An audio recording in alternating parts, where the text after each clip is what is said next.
Okay, hi. Okay. So John is checking.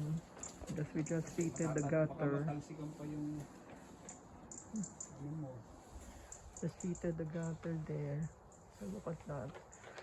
So kind of economize, or we just went practical.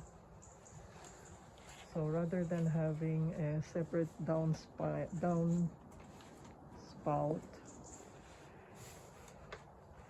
since the new gutter is higher than the conservatory gutter, so we made it a point that the downspout is aligned with the downspout of the existing conservatory gutter. So that's our workaround.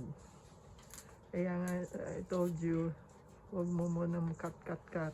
Keep it there. Okay, so fitted that. Classy. Ha? Classy. Okay nga. One at a time. Finalize. Ha? Yakabat. Yan. Ayusin mo, baka ano, one at a time. Okay. So this is how it looks like now. So I'll just go and show the other side. So other side ends at that. So let me check.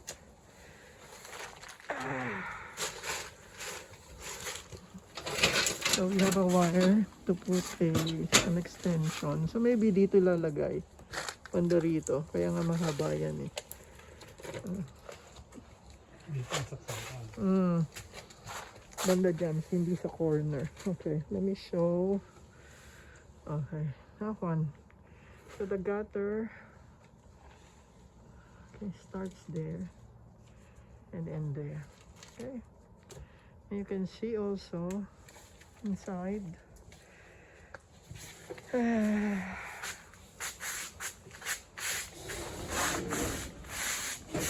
Putik.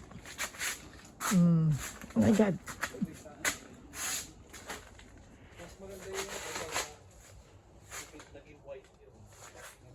Alin?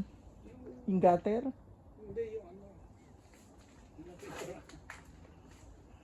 Ang alin? Pag nalagyan ng soapy set ng ano. O kaya nga, lalagyan mo ng soapy ng ano, fascia board. O kaya nga, so, then the wall, hindi makita masyado malapad eh. Okay, then the wall, that's magnolia.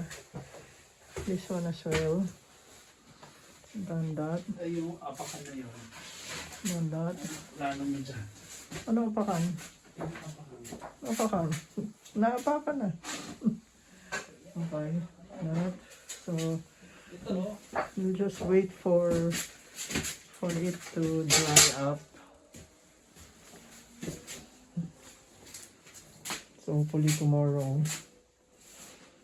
And then we'll touch the white paint on the chunky doors and the hamba.